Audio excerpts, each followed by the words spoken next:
The Honorable Majority Leader of the House. Mr. Speaker, I move that the Congress further extend the proclamation of martial law and the suspension of the privilege of the writ of habeas corpus in the whole of Mindanao for a period of 1 year from January 1 to December 31, 2018. I have an explanation of my motion, which is 4 pages, but in deference to the request of the honorable members of the Senate, because they have to return to convene their session at 3 o'clock, I will just have my explanation inserted into the records. And I appeal to all members to follow the lead of the Majority Leader. Kindly submit your explanation of votes in writing, and they will be inserted into the records.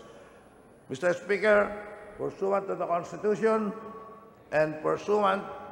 Mr. Speaker, Pursuant to the Constitution and pursuant to our rules, I now move that the Secretary General be directed to conduct a roll call vote of all members of Congress. Mr. Speaker, I object to the motion and ask... There is a motion by the House Majority Leader to explain that the Congress further extend the proclamation of martial law and the suspension of the privilege of the writ of habeas corpus in the whole of Mindanao for a period of 1 year from 01 January 2018 to 31 December 2018. The Speaker, I object to the motion. There is also the same motion pending before the Senate. Mr. Speaker, I object to the motion. The Secretary of the Senate shall now call the roll of senators for nominal voting.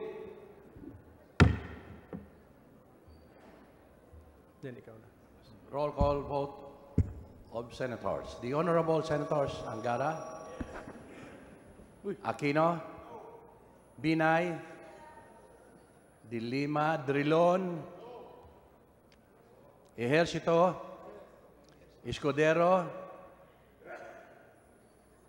Gatchalian, Gordon, Honasan, Hontaveros, Lacson, Ligarda, Pacquiao, Pangilinan, Po, Recto, Soto, Trillanes, Villanueva, Villar, Suviri, Senate President. I vote yes. Can I announce the results for the Senate?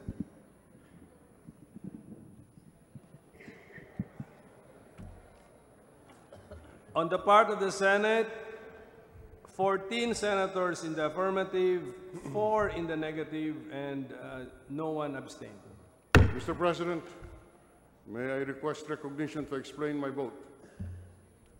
I think we should allow the House to conduct their voting first. Can we? The Senate has finished its voting, and I think it's under our rules. We can explain our vote after the vote has been announced for the Senate. We have different rules for the joint session, and Section 14 says that after the conclusion of voting, then we can have explanation of vote. Well, our rules are supplementary to the rules of the joint session, and our rules allow us to explain our vote after the vote has been taken. Only if there is no specific rule governing the situation, then we go to our rules for a supplementary rule, Minority Leader. Anyway, just a request that we allow the House, and then we will go to the explanation of vote. Mr. President, I with much regret, I cannot accept the ruling that we cannot explain our vote now. So, Mr. President, may I answer and cite the rule? yes, go ahead, Majority Leader. Section 13, Rule 8 says, voting on the motion to further extend the period of the proclamation of martial law and the suspension of the privilege of the writ of habeas corpus. Section 13 states, the Secretary of the Senate and the Secretary General of the House of Representatives shall alphabetically call the names of members of the Senate and the House of Representatives present, respectively, who shall answer aye or nay upon being called. Section 14. After the conclusion of voting, the Senate President and the Speaker of the House shall forthwith announce the results of the voting. Thereafter, any member of Congress who wishes to explain his/her vote may consume a maximum of 1 minute. So it's after the voting that the results of the voting are announced that we allow explanation of votes. Thank you, Mr. President. Is the minority leader satisfied also? Okay, the House has, it's the time of the House. The Secretary General of the House of Representatives shall now call the roll for nominal voting. Roll call of members for nominal voting. Honorable Representatives Abaya, Abayon, Abellanosa,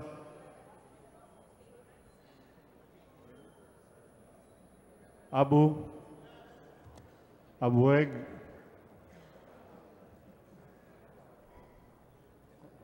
Asharon, Akop, Acosta, Acosta Alba, Adyong,